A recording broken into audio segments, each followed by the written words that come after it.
Why are simulation jobs exploding in complexity and size? And perhaps more importantly, what can we do about it? Hi everyone, this is Kenneth Wong, Senior Editor for DE 24/7. We recently held a panel discussion on this very topic in an episode of DE Hot Seat Webcast sponsored by FEA Services. Gabe, owner and principal engineer of FEA Services, gave us a sense of how over time simulation jobs became much more complex. In general principles, if you're in the 80s and you're talking about thousands of degrees of freedom, that's a big model. And that's going to take 4 days to run. Up to, say, 2008, it is not uncommon for that engine. That engine model is, I would say, circa somewhere between 2008 and 12. It would have basically millions of degrees of freedom running all together. Today, users are looking to get up to 10 million degrees of freedom. Degrees of freedom for the analysts out there of any sort, that'll immediately key to you. But think about 10 million pennies rolling on the ground. That's a lot of pennies to try to solve at one time. So I would look at these numbers. Basically, you're getting an order of magnitude per decade in terms of size. Now, speed. Companies are less and less patient to get jobs done now. We want to solve jobs in 4 hours as opposed to 4 days for a big job. We also invited Don from the analyst firm CIMdata to offer us his point of view. This is what he has to say.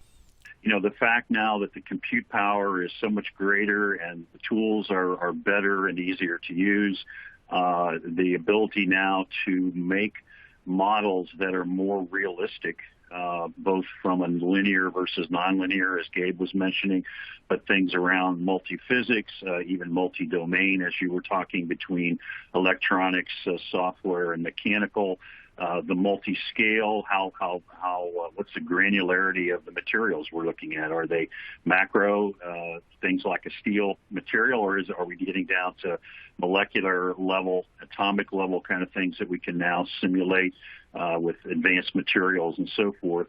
And then the whole issue of, trying to use simulation more, not just at the component level, but at the systems level. So how are the simulation software developers trying to cope with this problem? Here is Gabe again. In a layman's term, they're making the software run faster. So they are doing that, and that's sort of a continual research.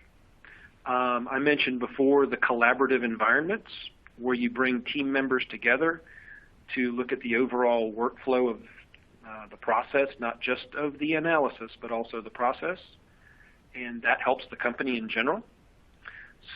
Now, whether they're doing enough, that's fairly subjective.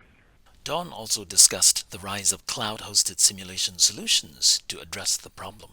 Gabe also pointed out that for some of his users, however, cloud may not be the ideal solution. I mean, certainly the cloud has been talked about a lot in the overall engineering community for several decades now. We do surveys as CIMdata, and did one last year on just the adoption rate of cloud, and it is growing. It is definitely picking up. I think it was very slow for quite a while, probably because people were, number one, a little concerned about the security of the data. That still tends to be somewhat of an issue with some certain types of companies in, defense and so forth. But I think a lot of people are getting beyond some of that. And also the solutions weren't necessarily tailored for being cloud native, if you want to call it that. So there's been a lot of work by the vendors, and there are even some startup companies in the simulation space that have built a cloud native solution from the ground up. So there's a lot more availability of the tools, and there are even some independent companies that even work with the major vendors to provide access to tools like Abacus, for instance, or Nastran, and provide those through a cloud service. Simple pros and cons, like your slide points out. A handful of our customers are government agencies that have top secret or classified work, and through government rules, regardless of how secure it is or how secure it's not, I think anybody who throws anything through internet wires would at least logically deduce that they could be hacked. Some of our customers have machines which are not plugged into the internet. They are behind locked doors with codes behind them. And so the analysis that this person is running for this particular government project is simply not even allowed to be connected to the internet. And that's not just 1 in 10 of our customers. I'd say that represents 1 out of 5.